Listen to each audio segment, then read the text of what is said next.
Oke, di video kali ini kita akan bahas soal-soal pengetahuan kuantitatif dan ini soal asli dari tahun-tahun sebelumnya. Jika F inverse X kurang 1 sama dengan 4 dikurang 3X per X dikurang 2. Tentukan hubungan kuantitatif antara P dan Q yang tepat jika P-nya itu adalah F-5 dan Q-nya itu adalah 3. Nah, kita bisa ingat kembali untuk sifat fungsi inverse, yaitu ketika f(x) itu sama dengan y, maka f inverse y itu sama dengan x. Nah, bisa kita lihat di sini adanya yang bertukar tempat untuk x dan y ketika dia diinverskan, ya. Sehingga untuk f inverse x dikurang 1 sama dengan 4 dikurang 3X per X dikurang 2, ini akan jadi F 4 dikurang 3X per X dikurang 2 sama dengan X dikurang 1. Nah, karena tadi P kita itu F-5, maka di bagian ini itu harus sama dengan min 5. Sehingga kita cari dulu nilai X untuk nanti kita substitusikan ke bagian X di sini. Sehingga 4 dikurang 3X per X dikurang 2 sama dengan min 5. Kita kali silang dulu. Jadinya 4 kurang 3X sama dengan min 5 dikali X dikurang 2. Maka 4 kurang 3X sama dengan min 5X ditambah 10. Kita kelompokkan min 3X ditambah 5X sama dengan 10 dikurang 4. Sehingga 2X sama dengan 6, X sama dengan 3. Kemudian, karena di sini tadi udah kita ganti atau sama dengankan dengan min 5, maka ini jadi F min 5. Sama dengan X-nya kita ganti dengan yang kita dapat sebelumnya yaitu 3. Sehingga 3 dikurang 1 sama dengan 2. Sehingga P kita itu adalah 2 dan Q kita tadi 3, maka dapat kita simpulkan bahwa P itu kecil dari Q. Sehingga jawaban kita adalah yang B. Kita lanjut ke soal nomor 2. Fungsi f dan g didefinisikan dengan fx sama dengan x dikurang 3 kuadrat ditambah 5 dan gx sama dengan fx ditambah 2. Berdasarkan informasi di atas, pilihlah jawaban dari pilihan benar salah berikut. Pernyataan pertama, G2 itu sama dengan F2. Nah, sekarang kita cari dulu untuk G2. G2 berarti kita ke GX dulu yang sama dengan Fx ditambah 2. Sehingga G2 sama dengan F2 ditambah 2 yaitu F4. F4 berarti kita cek ke Fx kita yang X dikurang 3 kuadrat. Sehingga ini jadi 4 dikurang 3 kuadrat ditambah 5 yaitu 1 kuadrat 1 ditambah 5 itu adalah 6. Kemudian untuk F2 kita masukkan ke fungsi F kita yaitu 2 dikurang 3 kuadrat ditambah 5. 2 dikurang 3 itu adalah min 1 kuadrat yaitu 1 ditambah 5 itu adalah 6. Sehingga benar bahwa G2 sama dengan F2 itu sama dengan 6. Kita ke pernyataan kedua. Grafik pergeseran F dapat diperoleh dari pergeseran fungsi G 2 satuan ke kanan. Nah, kita bisa ingat lagi kalau misalkan ada pergeseran terhadap sumbu X. Nah, di mana kalau pergeseran terhadap sumbu X, ketika Fx itu digeser A satuan ke kanan, maka Gx atau bayang kita jadi Fx dikurang A. Gitupun ketika Fx itu digeser A satuan ke kiri, maka Gx itu sama dengan Fx ditambah A. Nah, kalau kita perhatikan lagi fungsi kita, yang pertama itu Fx sama dengan X kurang 3 kuadrat ditambah 5. Kemudian juga ada Gx itu sama dengan Fx ditambah 2. Nah, di mana kalau kita perhatikan lagi, di bagian Gx sama dengan Fx ditambah 2. Nah, harusnya yang terjadi hasil pergeseran itu adalah Gx.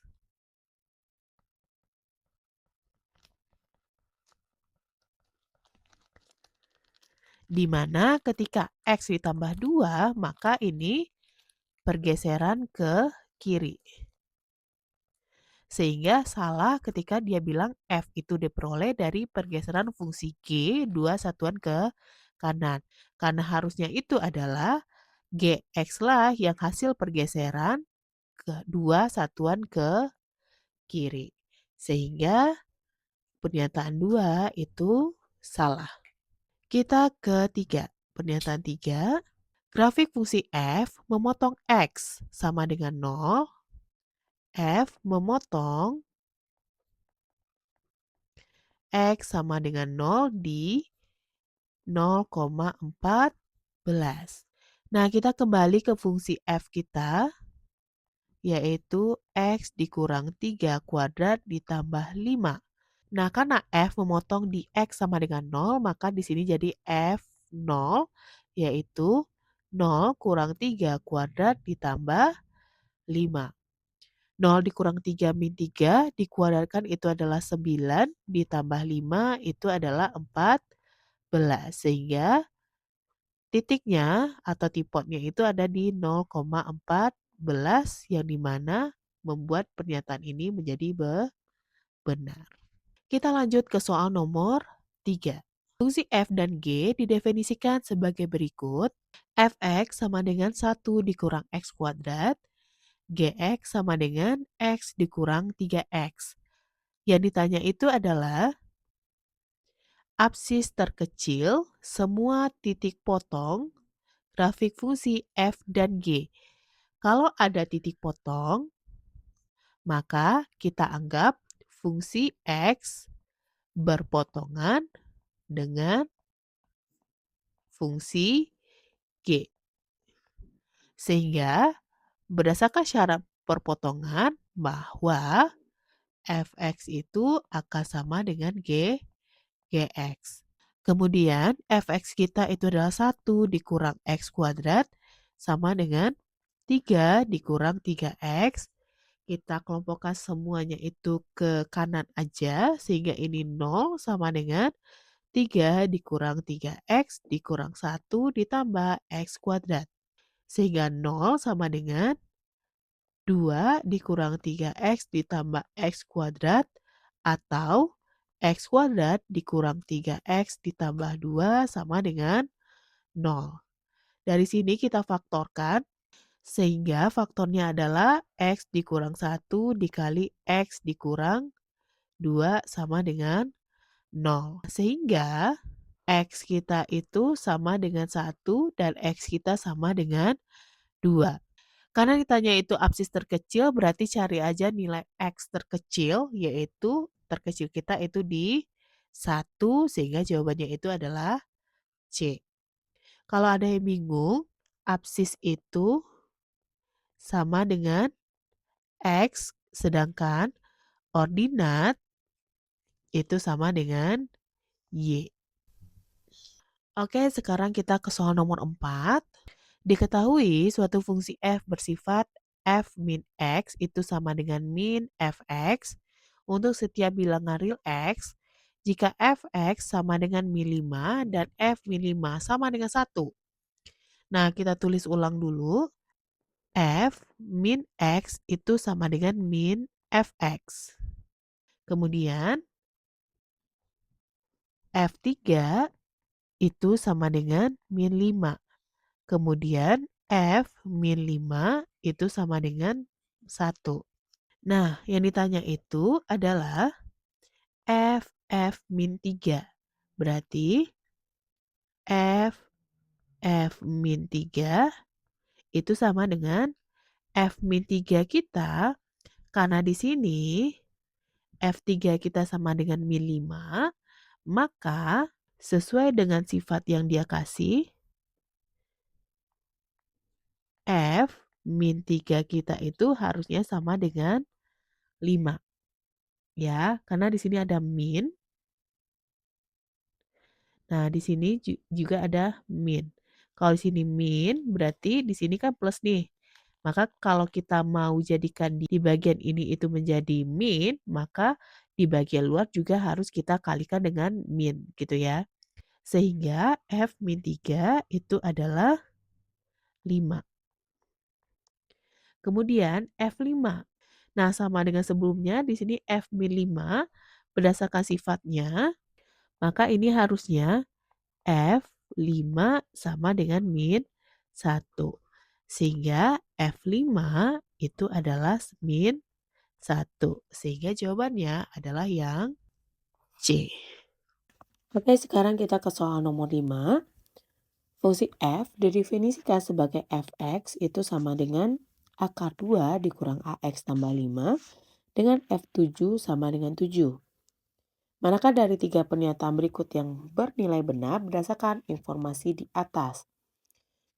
Pernyataan 1 itu adalah A-nya besar dari 1.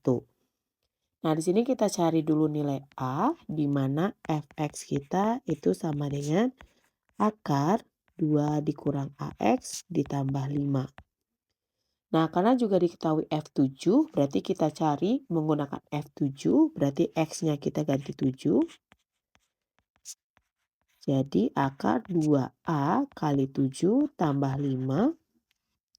Karena F7 itu adalah 7, jadinya sama dengan akar 2 dikurang 7A ditambah 5. Si 5 kita pindah ke kiri sehingga dia jadi 2 sama dengan akar 2 dikurang 7A. Kemudian untuk hilangkan akar bisa sama-sama kita kuadratkan dulu untuk ruas kiri dan kanan. Sehingga 4 sama dengan 2 dikurang 7A. Di mana 7A sama dengan 2 kurang 4.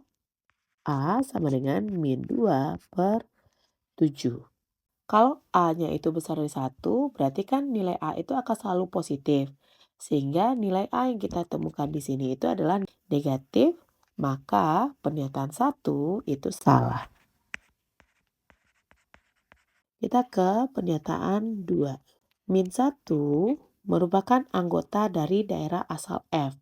Kalau daerah asal berarti itu adalah domain. Ingat kembali domain ketika dia dalam bentuk irasional atau ketika fx itu sama dengan akar gx, maka df itu sama dengan gx besar sama 0. Fungsi f kita itu kan sama dengan akar 2 dikurang, karena A kita min 2 per 7, maka ini jadi min 2 per 7x tambah 5.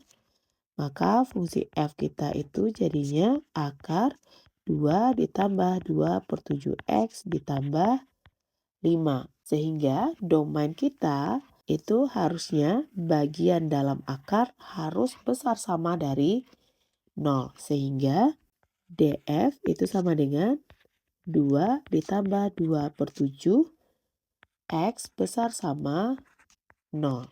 Atau 2 per 7x besar sama min 2, x besar sama min 2 dikali 7 per 2, yaitu x besar sama dengan min 7. Nah, kalau x besar sama min 7, berarti kan nilai x kita itu sama dengan min 7, min 6, sampai dengan min 1, 0, 1, dan seterusnya. Yang mengakibatkan min 1 di sini itu menjadi domain.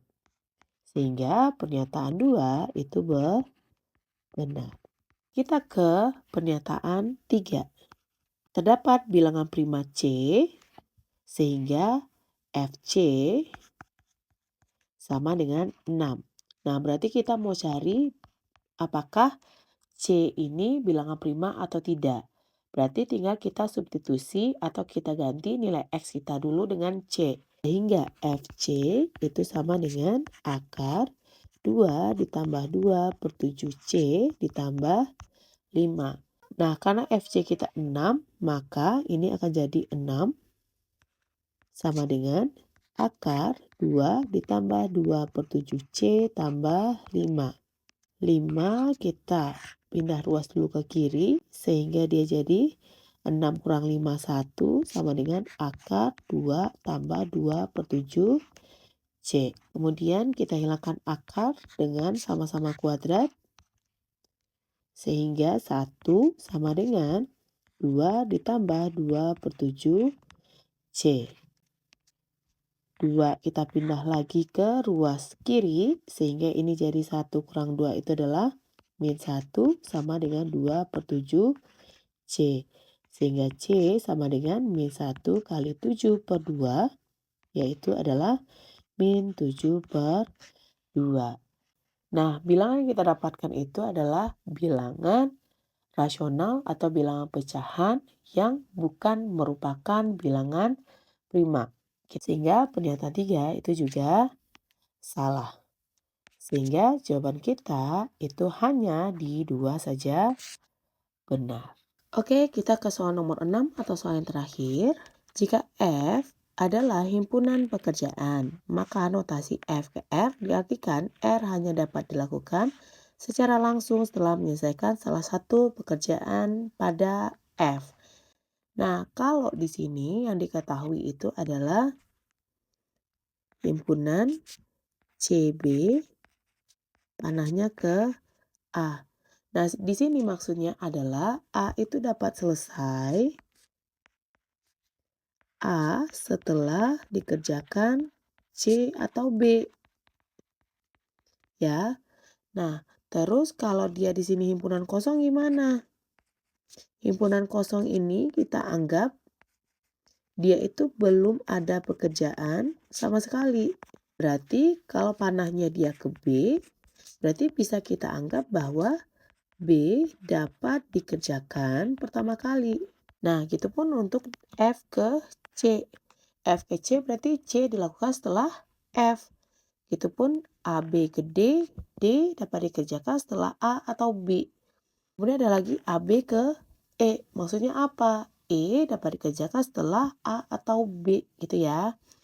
Kemudian ada himpunan kosong lagi ke F. Berarti F itu juga dapat dikerjakan pertama kali.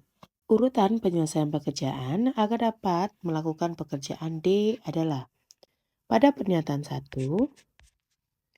F dia ke C atau setelah F baru dia ke C. Jadi kita cek dulu untuk yang bagian pertama dulu ya. Siapa yang boleh dikerjakan pertama kali? Nah, berdasarkan yang diketahui, F itu boleh dikerjakan pertama kali. Kemudian kita cek yang bagian C-nya. C itu harus setelah F. Nah, itu benar berdasarkan pernyataan ketiga. Kemudian kita cek lagi. Setelah C, dia boleh ke A katanya. Nah, kita cek dulu. Betul nggak setelah A itu boleh ke C? Nah, itu boleh berdasarkan pernyataan pertama. Ya, di mana A bisa dikerjakan setelah C atau B. Kemudian kita lanjut ke D. Nah, di sini kita cek lagi yang diketahui. Dari A itu bisa ke D. Atau setelah A, dia bisa lanjut ke D. Sesuai dengan pernyataan yang keempat. Sehingga pernyataan 1 itu benar. Kita ke pernyataan 2. Dari E dia ke B. Nah, ini udah salah. Kenapa? E tidak bisa dikerjakan pertama kali. Kenapa? Karena harusnya yang bisa dikerjakan pertama kali itu sesuai yang diketahui itu adalah B atau F. Ya, berarti yang bisa di awal itu hanya B atau F. Oke, berarti pernyataan 2 itu salah. Lanjut ke pernyataan 3. Dari B dia ke A. Nah, kita cek dulu untuk yang B. Apakah B bisa pertama kali? B itu bisa pertama kali ya. Karena tadi sebelumnya juga sudah kita ketahui bahwa B atau F itu yang hanya bisa di awal.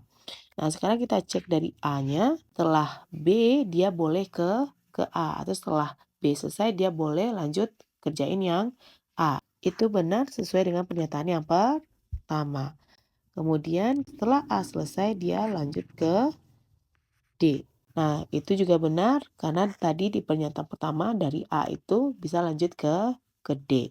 Berarti pernyataan ketiga itu benar. Kemudian kita cek lagi pernyataan keempat, dari A boleh ke C. Atau setelah A selesai dia boleh ke C. Nah, tetapi di bagian A tidak bisa pertama. Karena yang boleh pertama itu hanya B atau F. Sehingga pernyataan 4 itu juga salah. Maka pernyataan yang benar itu hanya di 2 dan 4 atau yang C. Oke, sekian dulu video kali ini. Semoga membantu. Sampai ketemu lagi di video berikutnya.